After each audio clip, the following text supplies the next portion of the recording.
Mexican sky. Drink some margaritas by some blue light. Listen to the mariachi play at midnight.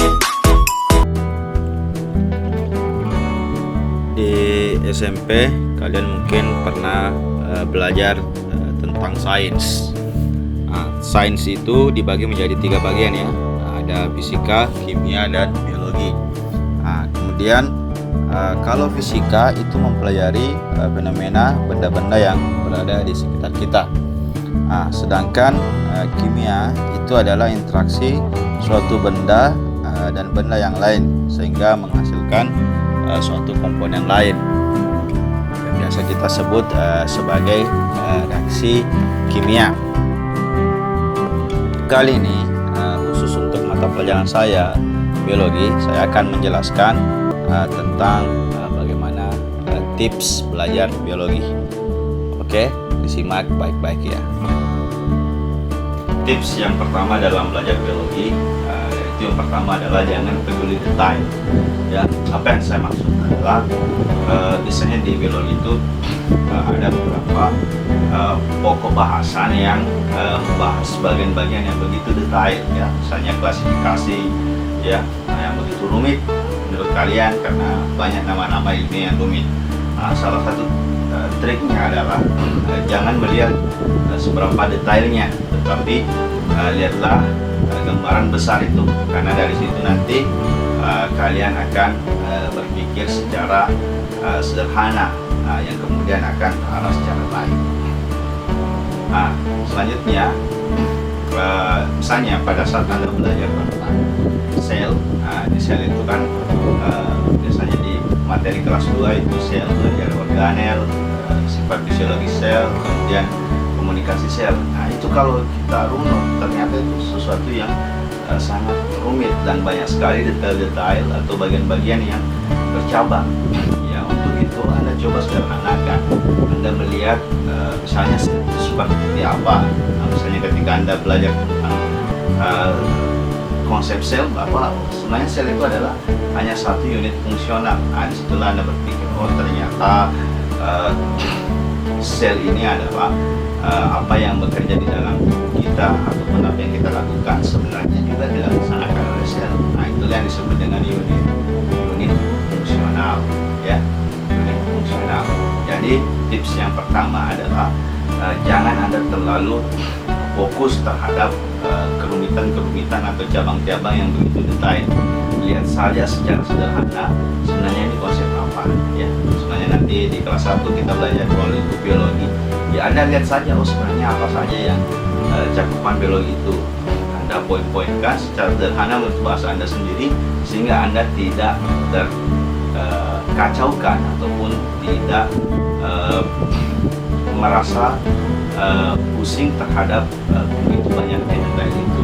Oke ya, itu yang tips pertama adalah jangan Anda terlalu peduli terhadap detail-detail yang begitu banyak. Cobalah Anda menyederhanakan dengan bahasa Anda sendiri, kemudian kembangkan berdasarkan bagaimana Anda menangkap. Oke, itu ya tips yang pertama. Oke, selanjutnya tips yang kedua adalah gunakan focused thinking and diffusion thinking. Ya, di dalam belajar biologi itu kadang kita tidak memperhatikan bahwa ada hal-hal yang tidak penting tadi ya, seperti yang saya maksud tadi, bahwa kadang orang berpikir hanya fokus pada suatu bidang tertentu, satu masalah tertentu, sehingga menyingkirkan hal-hal yang tidak berkaitan dengan topik atau materi itu. Itulah yang disebut dengan berpikir secara fokus ya, berpikir secara terfokus ataupun mengarah kepada hanya satu titik. Itu yang disebut dengan fokus. tetapi perlu diketahui bahwa selain berpikir secara diffusion thinking, kadang kita juga harus berpikir secara diffusion. Nah, apa yang dimaksud dengan diffusion? Kalau tadi yang fokus itu adalah menuju ke suatu titik, kalau diffusion itu justru menyebar, ya, tersebar. Ada kalanya kita harus mengaitkan hal-hal yang sebenarnya tidak ada kaitannya dengan masalah yang sedang kita dalami. Nah, seperti misalnya ketika Anda saat mengerjakan soal yang begitu rumit, mengerjakan rumus-rumus yang begitu rumit, Anda tidak dapat hasilnya. Nah, kemudian Anda mencoba mengalihkan pikiran Anda kepada hal-hal lain yang sebenarnya tidak berkaitan dengan apa yang Anda lakukan. Misalnya di saat Anda pusing mengerjakan soal latihan, Anda kemudian berhenti sejenak, kemudian istirahat ataupun pergi merebus mie misalnya, kemudian memasaknya.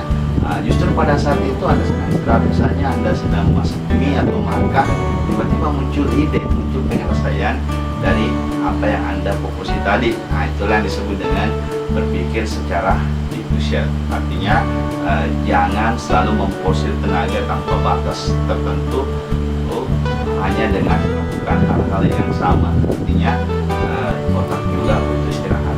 Makanya Anda juga harus meluangkan sebagian waktu untuk mengistirahatkan otak Anda. Siapa tahu dengan istirahat, solusi dari permasalahan yang Anda sedang dalami itu justru bisa muncul. Itu ya tips yang kedua, menggunakan diffusion thinking dan diffusion thinking. Oke. Tips yang ketiga adalah potong materi besar dalam kelompok kecil. Ini biasa distilahkan sebagai chunk. Oke, saya kasih contoh. Misalnya ketika Anda menghafal angka ini, kemudian membandingkan dengan angka ini. Nah, coba Anda bandingkan mana yang lebih mudah dihafalkan, angka yang pertama tadi atau angka yang kedua ini. Ya, tentu akan lebih mudah yang dikasih batas-batasan, ya, atau dipotong. Nah, seperti itu pula dengan materi pelajaran. Kadang materi yang terlalu luas itu bisa kita reduksi, ya, bahasa atau kurangi. Kita hanya mengambil poin-poin pokoknya tadi.